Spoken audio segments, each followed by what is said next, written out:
Hi everyone, welcome to They Play Games, a podcast for non-gender conforming folks within the game industry. You could be within the game industry, wanting to be in the game industry, or actually just love games. We are a safe space for everyone and we'll have loads of different guests talking, so stick around and listen. I'm your host Ladell, aka Pastelbat90, and I recorded this intro way too many times. I hope you enjoy this podcast. And if you like it, please subscribe on your app that you're listening to it on. And, you know, keep listening. Okay, anyway. Hi, Annie. How are you? I am doing good. Hello, how are you today? I am great. Thank you for coming on this podcast. Do you want to give a little introduction to everyone to tell everyone who you are? Of course, yes. Hello, my name is, my full name is Ann Tai. I go by Annie Poo and therefore Annie in a lot of my gaming and esports spaces, so please do call me Annie. My pronouns are she, they. I am a non-binary individual. As for a gender label, I do not currently have a specific label under gender non-conforming or non-binary. I'm still kind of exploring that. But within gaming and esports spaces, I have a lot of different roles. So to try to sum it up quickly, I work in esports marketing for a tournament platform. I also do broadcast production for esports tournaments, mostly in Valorant and Overwatch. And my passion is doing marginalized gender tournaments in those spaces. So Game Changers, Calling All Heroes. I've also had the pleasure of working on a couple of Apex women's tournaments, and I hope to continue to be involved in more tournaments for marginalized genders across the board in this coming year and for many more to come. I can't wait. I love seeing the marginalized community grow, especially in esports, because esports has been known to be quite a male dominated, especially like Yes. cis male dominated community. Yeah, and it's I'm not surprised. I won't say it's strange, but it is unfortunate that it is male dominated because the demographic of gamers, the gender demographics are honestly getting fairly equal from at least between, men and women. And when you throw in gender nonconforming and non-binary individuals into the mix, Mm-hmm.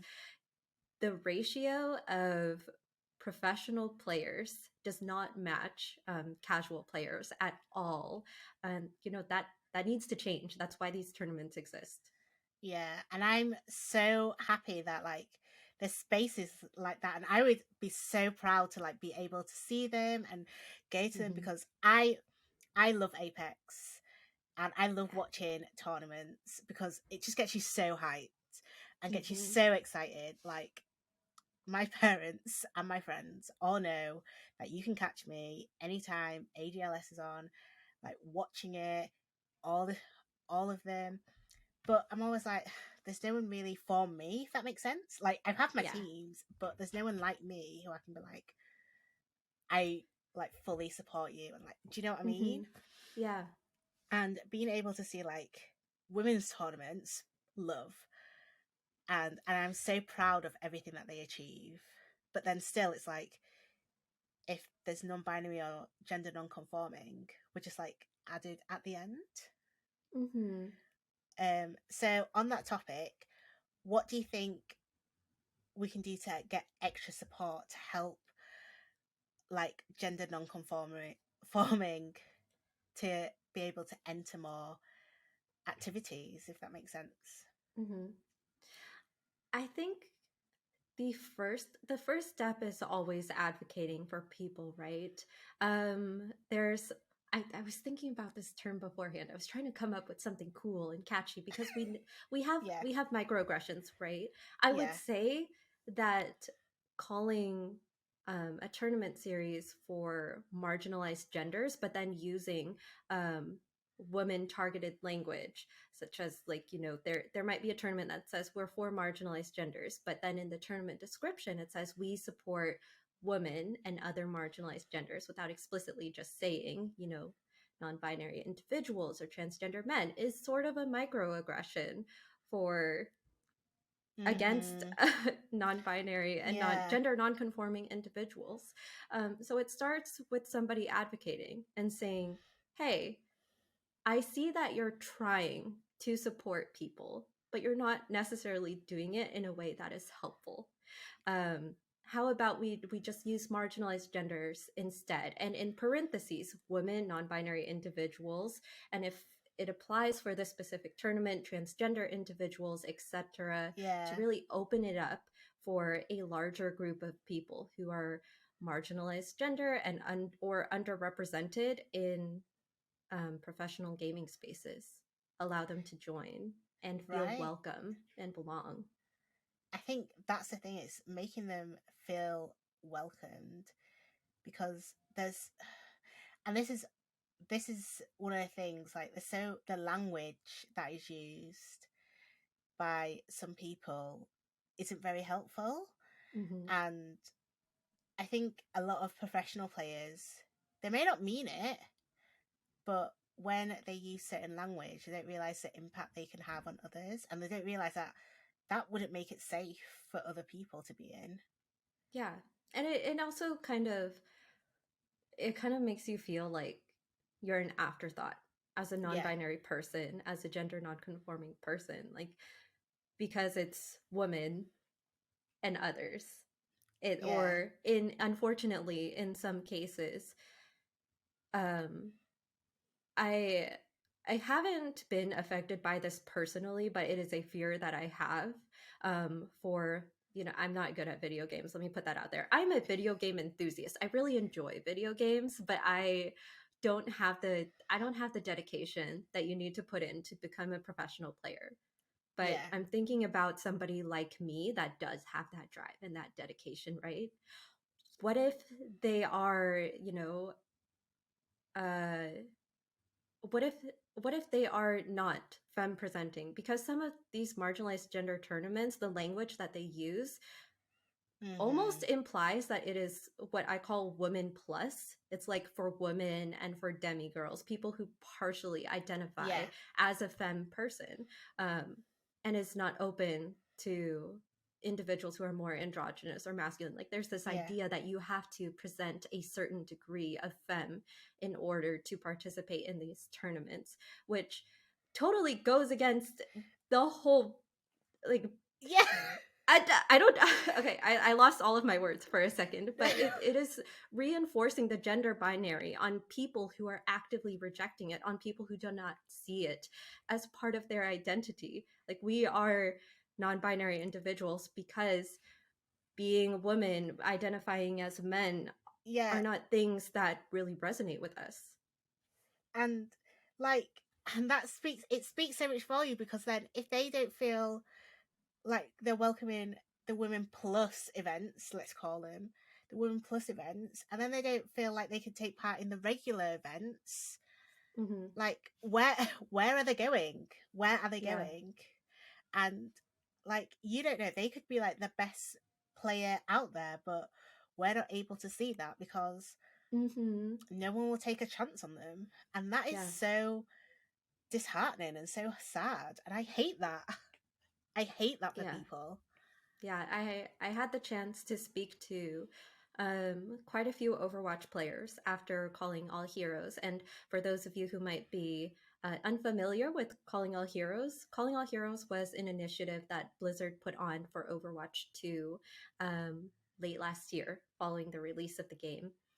It's a tournament targeted towards marginalized genders, which includes women, um, non-binary individuals, transgender individuals, whether you're trans female or trans male, basically any gender identity that is not a cis man, you are eligible to be part of that community and Yeah. participate in those tournaments, which I absolutely loved how open that tournament and that community is.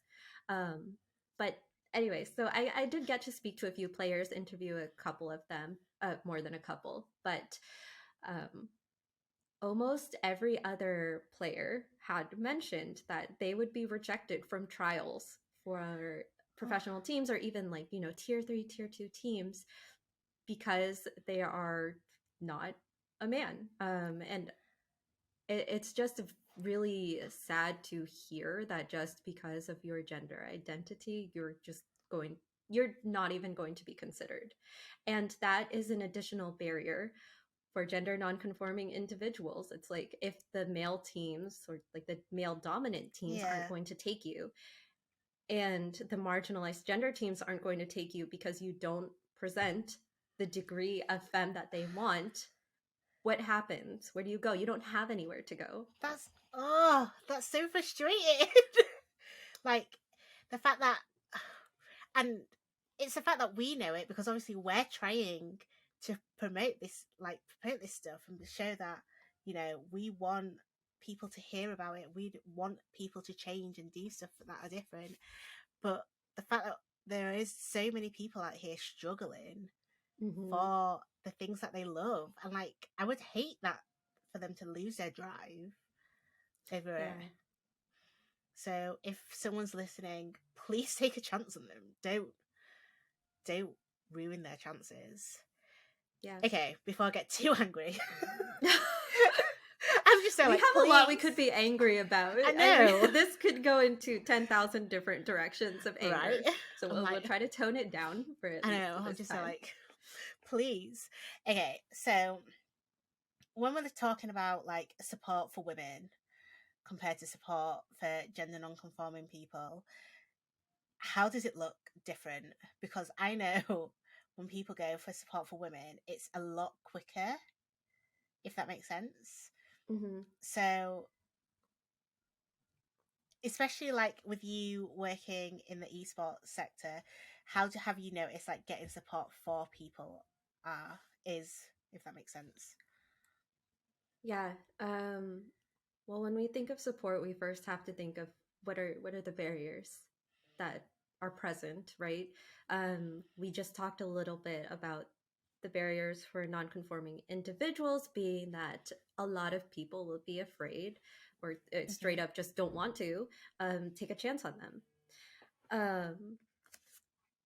I think that honestly, just not just esports, just society as a whole needs to have more educational resources around what it means to not exist within a gender binary, right?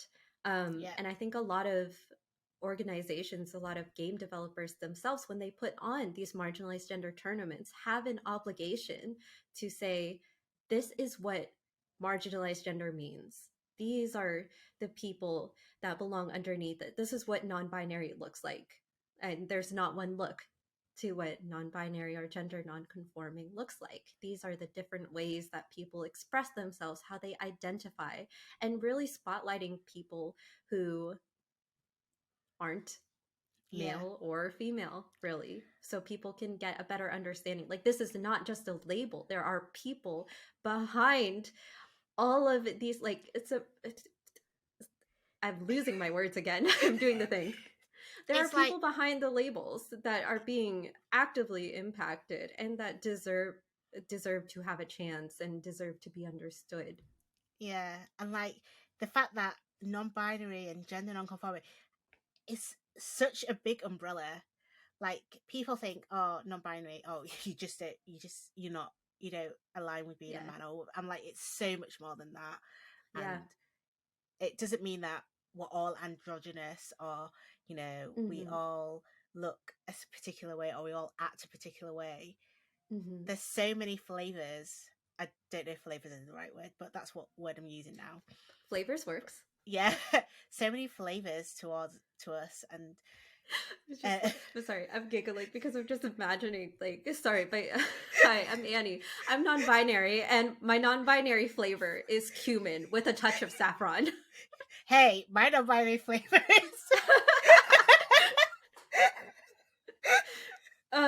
Maybe This we is should how all start introducing ourselves with different spice flavors. blends. Yeah, I think mine would be dill. Anyway, I like dill. I like dill too. I Yeah. think it's an underrated flavor. Mm-hmm. It goes Partly very well. It pairs very well with seafood, by the way. see, Anyone and I think unfamiliar with dill. I have seafood a lot. That's why. Anyway, Mm-hmm. So I think that's why so many people like just don't understand. I forgot what I was saying because now I just thinking of different seasonings. We were talking about how people don't understand that gender is a spectrum, such as how Yeah, there are different types of yeah, seasonings. There are different yeah, kinds of genders within non-binary and gender non-conforming. yeah. And as well, like people can also not align with being non-binary as well, and they could be questioning, and this questioning is a big part of people, and that and like if people are questioning, are you then gonna not allow them to take part in something because you're putting Yeah. that like And you can we need talk about too, like how esports for the players are largely very young. They can be very oh my young. You can start professional play in some games at 16 years old. And I didn't know who yeah, the heck I was when I was 16 years old. So you can't expect it's hard when you have young people who are constantly questioning yeah, who they are, growing as individuals, even like grown ass people. yeah, I don't know if I'm allowed to cuss here. I'm sorry. you're fine, you're fine. Grown ass people in their well into their 20s or 30s can also have realizations like, oh, I need to explore my gender identity. I don't think this is the correct label for me anymore. I want to try on different pronouns. I want to try on a different name. I want to try on different clothes, different ways of expressing Yeah, myself. It's it is and it is difficult in an industry, in a community where that is not encouraged, or even people are not well educated about how it's okay to do those things, to be comfortable coming out and saying, I would like to try new pronouns out. I don't know if they're going to stick.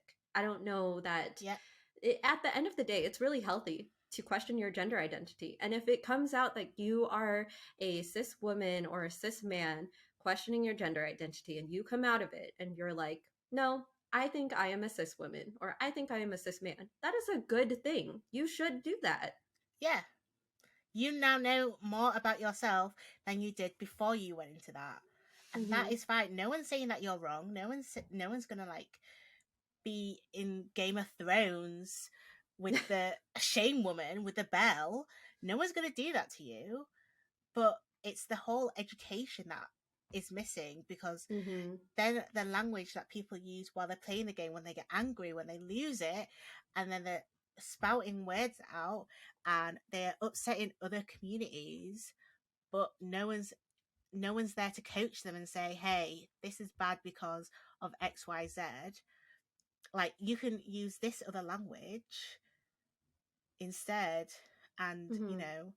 because I always think if people if people know more, they become more open to stuff. Yeah. And once that happens, then maybe the esports world will then realize, actually, you know what, we can accept more, because but it all has to start with that. Like, it has to start Mm-hmm. somewhere. And until they realize that, their language has to change, this has to change, like those little things, like Yeah. all these little things that they don't realize, like how they impact their communities and the community people, like allowing people in their streams to talk the way they do. Like, I'm not saying they have to have complete control Mm-hmm. over everyone, because you can't control everyone. Like, you can't control the weather, you can't control everyone, but you can also educate. And that's what I try to do here, and that's what you try to do. And like, that's all we ever want is education. Mm-hmm. And yeah, that's me on my rant again. People just need to know more, is what I'm getting out of this.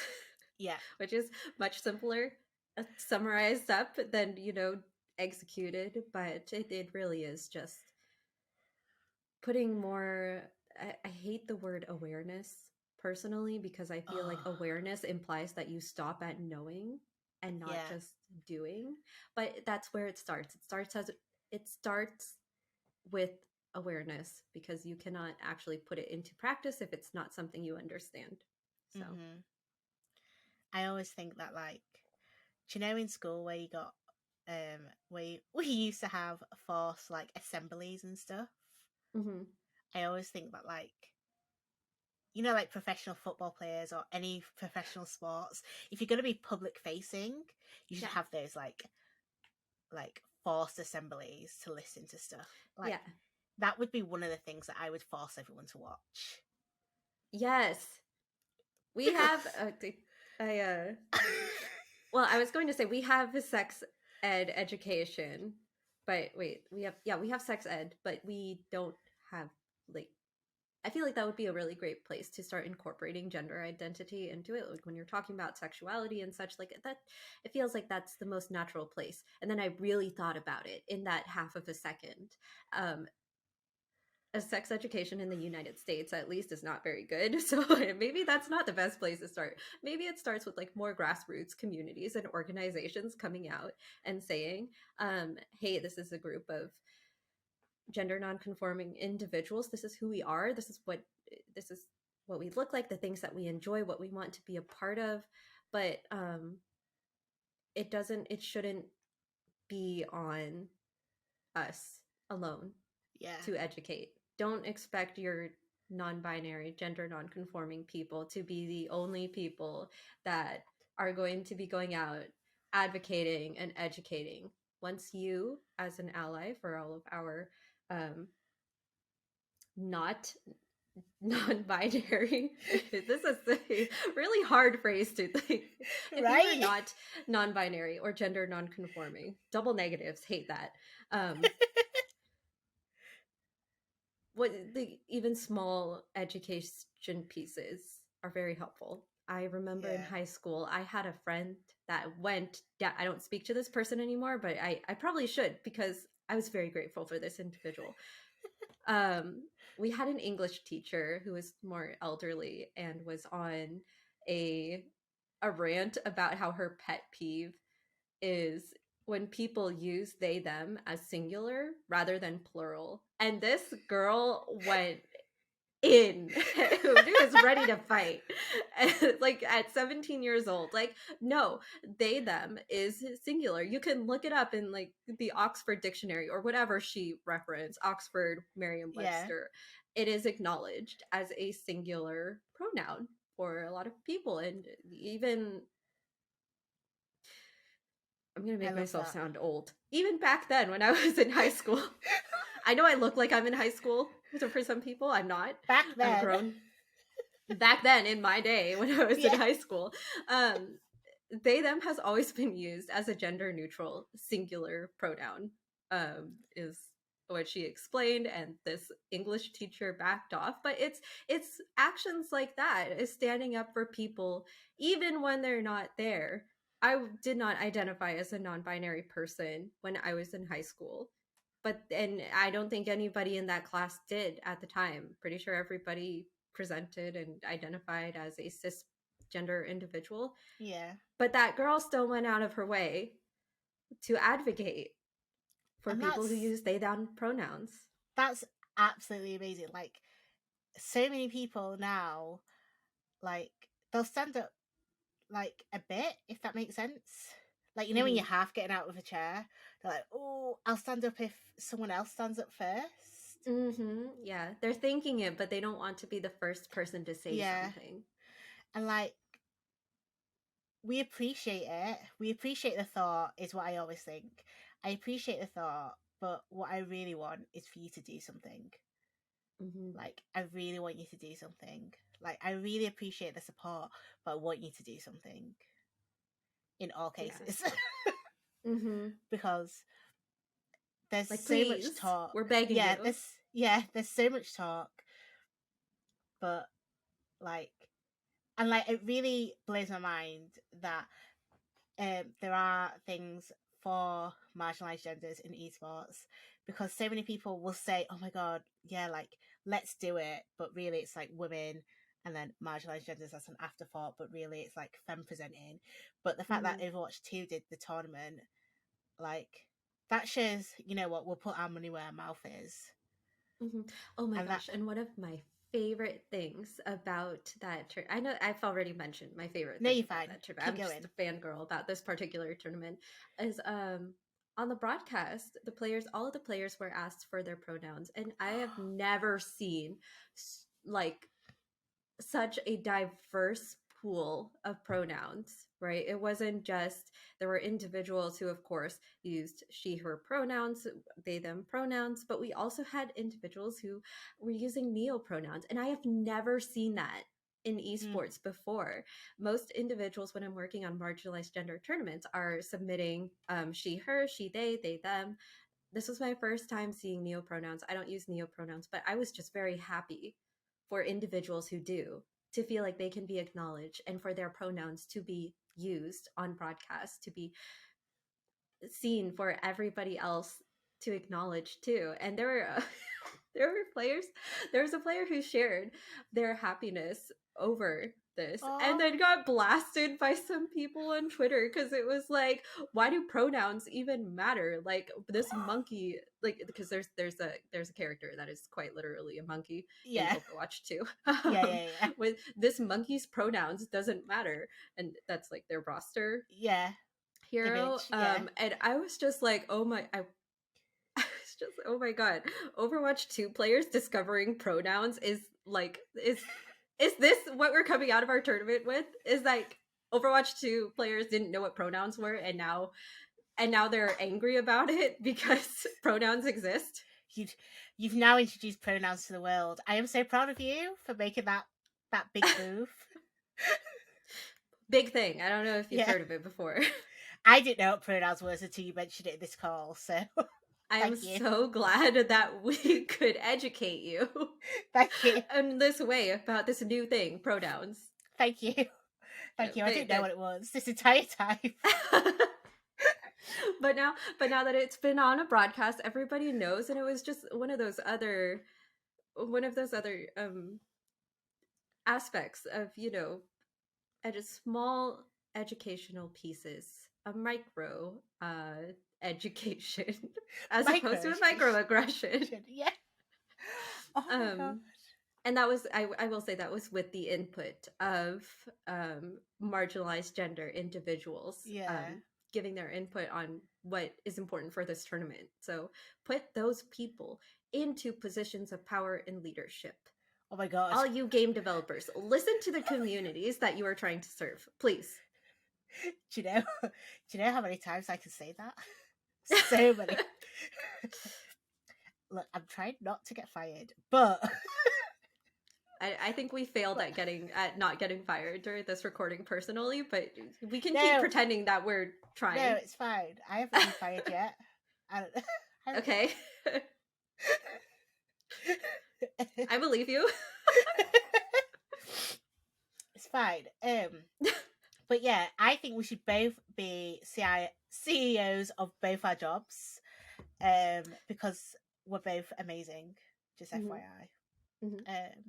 And then there'll be marginalized people of power.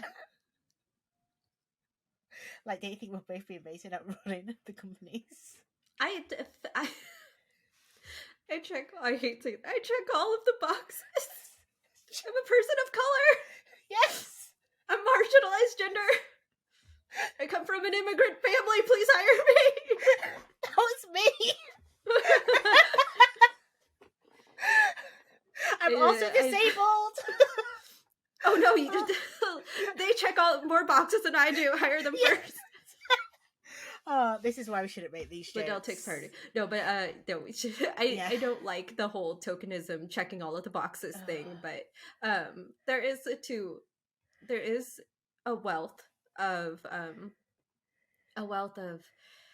great things that can happen, of knowledge, of experiences that you gain from having a more diverse team, which is why this whole check boxes thing exists. I don't like being referred to as a checkbox, to be clear, once again, but it really is important to get a diverse amount of voices in the room. Yeah, especially if, like, in games, it's important especially that people who are creating games or creating spaces to enjoy games are representative of the people, of the gamers. Gamers for gamers. That's so cringe. I'm sorry. And that's the title of this podcast. They play games. Gamers for gamers. A. You think I'm joking? Oh no. By gamers for gamers. By they them gamers for they them gamers. Yes. But you're totally right, because I always feel like tokenism, me getting back into a serious conversation, but tokenism is like such a serious thing, but because sometimes you always feel like, am I just here because I am a non-binary person and a person of color? Is that why I'm here? Like, have you ever been like that person in the photograph and you're like, am I only here because of this reason? I'm like, no, just make sure you're in the middle. And you're like, okay. Now make I sure see. you're where everyone can see you. Also, we're going to make sure you get the best lighting. Yeah. Yeah. We're just going to make sure. Can you just touch your makeup first? Yeah. Apart from I'm actually the one who does that, so, because I'm in charge of the photos for work, so. Oh. Yeah. So I know I'm in the middle. That's because I'm selfish. Yeah. But you know what's hard about tokenism, specifically with non-binary individuals, though, is that we're not often tokenized, I feel like. It's like, it's once again, like we mentioned before, like often an afterthought, not really. Yeah. You don't do a diversity hire for it. At least I don't think people do diversity hires for non-binary individuals. That's not a thing. I think it's harder because they're like, oh, how can we tell that you're non-binary? Like, how are you going to openly ask someone, are you non-binary? Yeah. Like, because so many forms, they don't really ask, are you male or female anymore, really? I don't think on interview forms. So they're not going to really go, so do you assign yourself with gender? The only thing, like, they're not going to ask you that question, like, randomly in the interview. Yeah. Although, I don't know if at your company they do this, but, well, I don't know if they do this in esports, but you did just learn about pronouns, so probably not. We introduce ourselves with pronouns, so that's how we could indicate it, possibly. But then, to be fair, doesn't mean how you say your pronoun will indicate that you're non-binary. It doesn't. It really doesn't. That is something that is part of that education aspect that I keep preaching for, is that your pronouns, gender identity, and gender expression all are they all integrate with each other to create you. But using she, her pronouns does not equate to being a woman. You can be a non-binary woman is a thing, guys. Non-binary man is also a thing. And on the flip side, you can use they them pronouns and still identify as a man. Those are just the pronouns that you choose to use. There are also the I was talking about this with a coworker a bit earlier, but women who choose to dress more masculine are still women. They identify as women. Their gender expression might just be a little more androgynous. Similarly, there might be men who like to wear skirts, which are in modern fashion identified as a feminine garment. You do not have to identify as a non-binary individual to wear said garment just because it's more attached to femininity. You can still be a man, you can still use they them pronouns. Like, this is a very hard thing for a lot of people to wrap their heads around, and I think because it is hard to wrap your head around, a lot of people will go straight into rejecting it. Like, this doesn't make sense right off the bat, therefore it's wrong. And I encourage people that if you do feel like it is hard to understand, that is normal. Gender is not an easy idea to explore. It is difficult. It can take you into 10,000 different directions, but it is a journey that is such a pleasure to walk along, like discover yourself, to understand how you fit into society and communities and how other people interact with you and such. It is part of your daily life. Don't be afraid of it.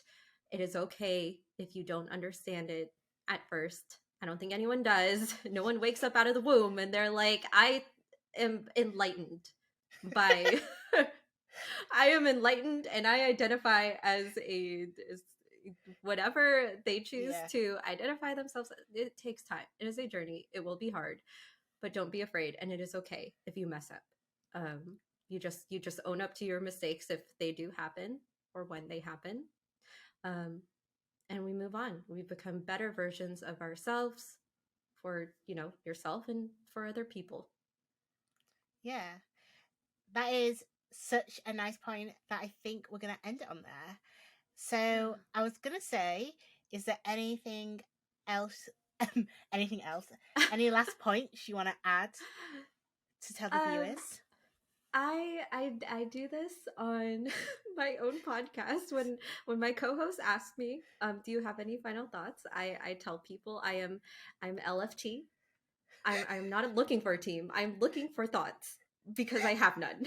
So if you have any thoughts, please send them my way. And also, if you are interested in hearing me talk about how I have no thoughts, you can find me at Pushing Buttons podcast with Annie Pooh and Marks. It is a slice of life esports podcast where I do talk about a lot of marginalized gender tournaments and my involvement in them. And you can get a peek behind the scenes on what it's kind of like to be a non binary femme existing in esports space. Our Twitter is Push Buttons Pod, I think. Ah.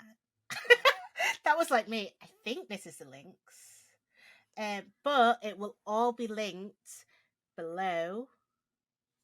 I'm saying below, if you're watching and listening, because it'll be in the links on whichever service you're listening to. So thank you all for listening.